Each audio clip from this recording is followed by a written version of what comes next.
Okay, I've made a lot of political videos. I'm pretty well versed in delusional statements put out by the Trump administration and his handlers, but this one was shocking even for me. The president posted another ad this week for his Trump meme coin. The group that's running that coin is encouraging people to buy in order to win a dinner this month with the president.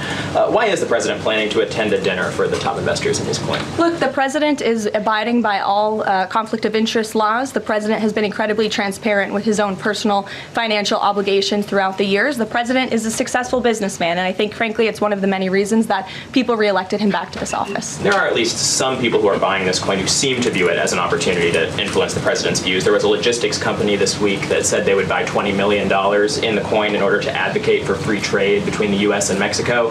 If buyers are buying for that reason, are they wasting their money? Look, I can assure you the president acts with only the interests of the American public in mind, putting our country first and doing what's best for our country, full stop. That's his intention, and that's what he's focused on. And let me just get to the premise of your question that both of you have raised. I think it's frankly ridiculous that anyone in this room would even suggest that President Trump is doing anything for his own benefit.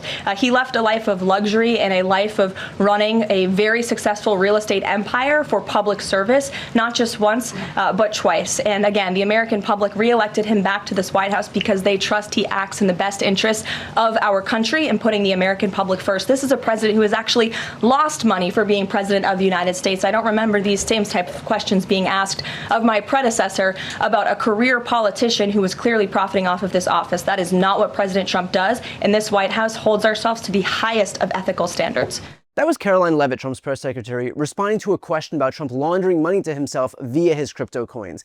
And this isn't just spin, this is gaslighting on an industrial scale. First, let's start off with the most obvious. Trump never divested from any of his businesses when he became president. Unlike virtually every president before him, he maintained ownership of his company while he was in office, creating unprecedented conflicts of interest. According to a report by Crew, Trump made more than 3,400 visits to his own properties as president, essentially forcing taxpayers to foot the bill for government officials to stay at Trump-branded properties. The Washington Post found that Trump's company charged the Secret Service, for example, as much as $1,185 per night for rooms at his properties. That's not losing money, that is a direct pipeline from the US Treasury to Donald Trump's bank account. And while we're on the subject of Trump's properties, foreign officials and lobbyists suddenly developed a remarkable affinity for Trump's hotels once he became president. Remember when the Saudi government booked 500 rooms at Trump's hotel in Washington, D.C.? Or when T-Mobile executives seeking merger approval spent $195,000 at Trump's D.C. hotel? That's not a coincidence, it is influence peddling, period. But Leavitt then claims that Donald Trump left a life of luxury for public service, mere public service. Let me remind you that Donald Trump spent nearly a third of his presidency at his own properties, primarily at Mar-a-Lago and his golf clubs. Some sacrifice. And he wasn't exactly roughing it in the White House either. He was actively promoting and profiting from his businesses while he was in office. And when he is at the White House, well, take a look at this and tell me that he's sprinting away from his life of luxury. The mantle, and you have the cherubs from, right. Is that from Mar-a-Lago? Yeah, that's actually, they're gold, all gold, look. And you know, it's angels. They say angels bring good luck. And we need a lot of luck in this country with what they've done over the last 4 years. So take a look. Do you know that, a little secret, I don't know if you're going to waste your time putting this on, but throughout the years, people have tried to come up with a gold paint that would look like gold, and they've never been able to do it. Can't do it. You've never been able, look at that look. You've never been able to match gold with gold paint. That's why it's gold. Yeah, real man of the people there. Who among us hasn't racked our brain over finding the perfect shade of gold paint to adorn our homes and offices? Then there's the 2017 tax cut that he signed when he was president in his first term, Trump's signature legislative achievement. You know, the one that was supposed to be very, very bad for the rich. The Tax Policy Center found that the top 1% received an average tax cut of over $50,000 in the first year alone, while the bottom 60% of Americans got less than $1,000.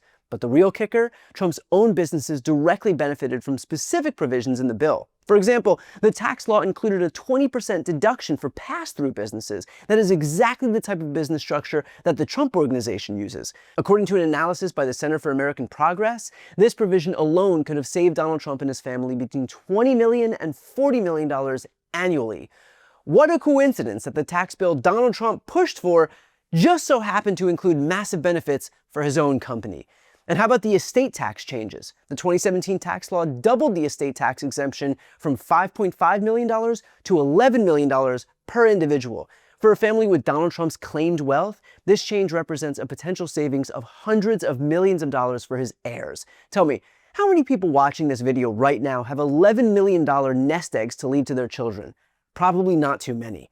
The tax bill also eliminated the alternative minimum tax, the AMT, for corporations and substantially weakened it for individuals. So why does that matter? Because according to the partial tax returns that were leaked from 2005, the AMT forced Donald Trump to pay $31 million in additional taxes that year. But without the AMT, his tax bill would have been just $5.3 million. So Trump pushed through a tax bill that eliminated the very provision that had forced him personally to pay more taxes. Another coincidence, I'm sure. But then there's the presidency itself as a shield against prosecution. Let's remember, for example, that Donald Trump was indicted on 91 felony counts across 4 separate cases after leaving office. These included charges related to his efforts to overturn the 2020 election, his mishandling of classified documents, and the hush money payout to Stormy Daniels. But by winning the presidency again, Trump has effectively put most of these cases on ice, thanks of course to the very presidency that Karoline Leavitt is claiming Donald Trump derives no benefit from. And speaking of using the presidency as a shield, Trump has already appointed his own lawyers and loyalists to key positions in the DOJ.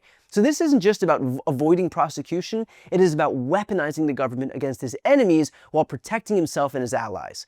Remember too, Trump is the first president in modern American history to refuse to release his tax returns, breaking a precedent that stretched back for decades.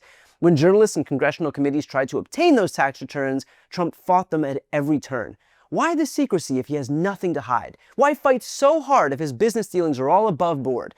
When the New York Times finally did obtain portions of his tax returns, they revealed that he paid just $750 in federal income taxes in both 2016 and 2017, and 0 federal income taxes at all in 10 of the 15 previous years. But I'm sure that has nothing to do with why he wanted to keep them secret. And I'm sure it's just another coincidence that the IRS suddenly stopped its mandatory audit of presidential tax returns during the Trump presidency. And that final line, that Trump has actually lost money being president, is perhaps the most laughable of all. According to Forbes, Trump was ranked 122nd on their list of wealthiest Americans when he took office in 2016 with a net worth of $4.5 billion. But by 2022, Forbes reported that his net worth had actually increased to $6.5 billion.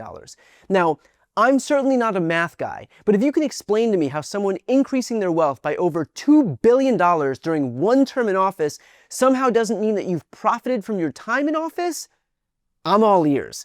So let's be crystal clear here. Donald Trump didn't run for president out of some selfless desire for public service. This is a man who has spent his entire life pursuing wealth, fame, and power. The presidency wasn't a sacrifice for Trump, it was the ultimate brand extension. It was a way to enrich himself, protect himself from legal jeopardy, and feed his insatiable ego all at once. So when Karoline Leavitt stands at the podium and tells us with a straight face that it's ridiculous to suggest that Donald Trump would do anything for his own personal benefit, she's not just spinning, she is lying. And she knows she's lying. She's counting on the American people being too stupid or too exhausted to see what's really happening. So the next time you hear Leavitt or any other Trump surrogate try to paint him as some selfless public servant who sacrificed his fortune for the good of the country, remember, they are not just bending the truth, they are breaking it. And they're counting on you not noticing or not caring. But the facts are the facts, and no amount of gaslighting from the White House podium is going to change that. Before you go, if you enjoyed this content and you want to see more and support independent media, please subscribe to this channel. The subscribe button will be right here on the screen. But second, the reality is that we are now in a political environment where this administration can lean on any of the social media platforms to suppress certain voices if they don't like critical coverage. That means my longevity here is in the hands of a few tech billionaires who are already making it clear that they are willing to cater to this administration. To that end, signing up for my newsletter is a way for me to reach you directly if that ever becomes necessary. I'll put the link right here on the screen as well, so please sign up. It's free, but there's also an option to do a paid subscription if you'd like to support me and my team. I really appreciate it. Thanks so much for watching.